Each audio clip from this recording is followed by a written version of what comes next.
को ले चलते हैं संत कबीरनगर, जहां पर राष्ट्रपति रामनाथ कोविंद क्या कुछ कह रहे सुन लेते हैं।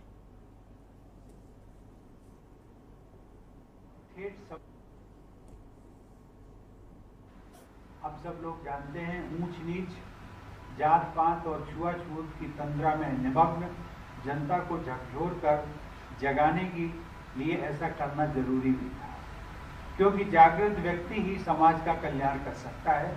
इसलिए उन्होंने समाज को पहले जगाया और फिर चेताया। यहाँ पर बैठे सभी कबीर प्रेमियों, ऐसी मान्यता है कि संतों के आगमन से धरती पवित्र होती है। इसका प्रत्यक्ष प्रमाण मगहर की यह भूमि भी है। संत कबीर यहाँ पर लगभग 3 वर्ष तक रहे। उस समय ऊसर, बंजर तथा अभिशप्त शब्द का मैं प्रयोग कर रहा हूँ, मानी जाने वाली ये भूमि उनके आगमन से खिल उठी। यहाँ के लोगों की परेशानी का मुख्य कारण था यहाँ जल का अभाव। कहा जाता है कि कबीर साहब के आमंत्रण पर नाथपीठ के एक सिद्ध महापुरुष भी यहाँ पधारे और उनके प्रभाव से यहाँ का तालाब जल से भर गया। गोरख तलैया से आमी नदी की धारा भी प्रवहमान हो गई। अकाल से त्रस्त इस क्षेत्र के लोगों का जीवन संवारने के लिए ही मानो संत कबीर मगहर आए थे। वे सच्चे पीर थे। वे लोगों की पीड़ा समझते थे और इस पीड़ा को दूर करने का उपाय भी करते थे। उनका कहना भी था कि कबीर सोई पीर है जो जाने पर पीर, अर्थात दूसरों की जो पीड़ा को समझता है वही सच मायने में पीर कहलाता है। देवी और सज्जनों, कबीर एक गरीब और वंचित परिवार में पैदा हुए, लेकिन उन्होंने उस वंचना को कभी अपनी कमजोरी नहीं समझा, बल्कि उसे अपनी ताकत बनाया। वे कपड़ा बुनने का काम करते थे। आप लोग जानते ही हैं कि अच्छा कपड़ा बुनने के लिए सूत, कताई और रंगाई से लेकर ताना बाना तैयार करने तक बहुत सावधानी और सजग रहना होता है। कबीर ने उस समय के विभाजित समाज में समरसता लाने के लिए सामाजिक मेलजोल की बारीक कताई की, ज्ञान के रंग से सुंदर रंगाई की, एकता एवं समन्वय का मजबूत ताना बाना तैयार किया और समरस समाज के निर्माण की चादर बुनी। इस चादर को उन्होंने बहुत सावधानी से ओढ़ा, उसे कभी मैला नहीं होने दिया और इसीलिए कहा जाता है कि दास कबीर जतन ते ओढ़ी, ज्यों की त्यों धर दीनी चदरिया। देवियों और सज्जनों, कबीर साहब ने सदैव इस बात पर बल दिया कि समाज से कमजोर वर्ग के प्रति संवेदना और सहानुभूति रखे बिना मानवता की रक्षा नहीं हो सकती।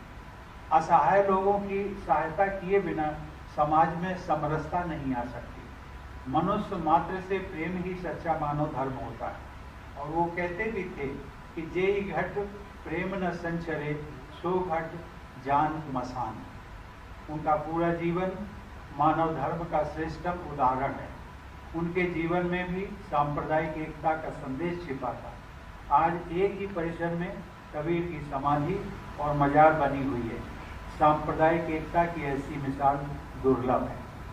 भारत का यह सौभाग्य रहा है कि समाज में समय समय पर उत्पन्न हो जाने वाली कुरीतियों और असमानताओं को दूर करने के लिए ऋषि मुनि, आचार्य, सद्गुरु, समाज सुधारक और संत प्रकट होते रहे। इसी परंपरा में संत कबीर ने अपने युग में प्रचलित अनेकानेक विचारधाराओं को समन्वित करके उन्हें सहज लोकवाणी में प्रस्तुत किया।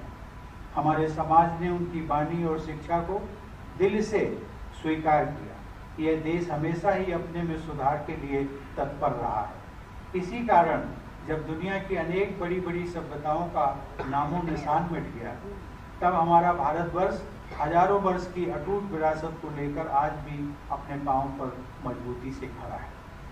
देवी और सज्जनों, कबीर के समय में ऐसी मान्यता थी, जिसका उल्लेख मुख्यमंत्री जी ने भी किया, कि काशी में शरीर छोड़ने वाले लोग स्वर्ग में जाते थे और मगहर में मरने वाले लोग नरक में जाते। इस अंधविश्वास को झूठा साबित करने के लिए कबीरदास जी ने अपने अंतिम दिनों में मगहर चले आए। वो एक महान संत थे, सहज संत थे। सहज होना वास्तव में बहुत कठिन होता है।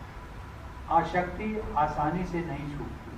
कबीर साहब कहते थे कि सहज सहज सब ही कहें, सहज न चीन्हे कोय, जिन सहजे विषया तजी, सहज कहीजे सोच। सही माने में जो उन्होंने संदेश दिया था वाराणसी से मगहर आकर के, वो संदेश एक यही था कि किसी स्थान पर रहने, निवास करने और वहाँ पर उसको कर्म भूमि बनाने मात्र से न तो आप स्वर्ग जा सकते हैं न नरक जा सकते हैं। ये सब कुछ निर्भर करता है आपके व्यक्तिगत आचरण पर। आपका आचरण अच्छा होगा तो आप किसी भी स्थान पर चले जाएंगे, वो स्थान भी स्वर्ग बन जाएगा। संत कबीर ये मानते थे कि ईश्वर कोई बाहरी सत्ता नहीं है, वो तो कण कण में व्याप्त है, उसे बाहर क्यों ढूंढा जाए, वह तो हमारे अंदर है। बिल्कुल उसी तरह जैसे कस्तूरी का वास हिरण की नाभि में होता है। कस्तूरी कुंडली बसे, मर्ग ढूंढे वन माहे, ऐसे ही घट घट राम हैं दुनिया देखत नाई। कबीर ने समाज को समानता और समरसता का मार्ग दिखाया। उन्होंने कुरीतियों, आडंबरों और भेदभाव को दूर करने का बीड़ा उठाया और गृहस्थ जीवन को भी संतों की तरह जिया। निकट अतीत में वैसा ही जीवन संत रविदास और गुरु नानक ने भी व्यतीत किया। संत कबीर की पवित्र वाणी ने सुदूर पूर्व में श्रीमंत शंकर देव से लेकर पश्चिम में संत तुकाराम और उत्तर में गुरु नानक से लेकर छत्तीसगढ़ में गुरु घासीदास तक को प्रभावित किया। देवी और सज्जनों, मुझे प्रसन्नता है कि राज्यपाल के रूप में उत्तर प्रदेश को श्रीमती आनंदीबेन पटेल का निरंतर मार्गदर्शन प्राप्त हो रहा है। वे संत कबीर की शिक्षाओं के अनुरूप अपने आचरण से सामाजिक कुरीतियों को मिटाने के लिए सजग प्रयास करती रही। वहीं मुख्यमंत्री योगी आदित्यनाथ जी भी एक ओर अंधविश्वास एवं गैर बराबरी को दूर करने के लिए निरंतर प्रयासरत हैं और दूसरी ओर जन कल्याण के कामों में भी दिन रात जुटे रहते हैं। संयोग से आज योगी आदित्यनाथ जी का जन्मदिन भी, मैं उन्हें बधाई देता हूं और उन्हें उनके दीर्घायु और यशस्वी होने की कामना करता हूं। मुझे विश्वास है कि उनके नेतृत्व में उत्तर प्रदेश राज्य विकास और समरसता के पथ पर मजबूती से आगे बढ़ता रहेगा। मेरी शुभकामनाएं आप सबके साथ हैं। धन्यवाद। जय हिंद। कृपया खड़े हो जाएं। और संत कबीर नगर के मगहर से ये सीधी तस्वीरें आप देख रहे थे, जहां पर राष्ट्रपति रामनाथ कोविंद ने करीब 49 करोड़ की परियोजनाओं का लोकार्पण किया। साथ ही साथ उन्होंने संत कबीर से जुड़ी तमाम अहम बातें भी बताई और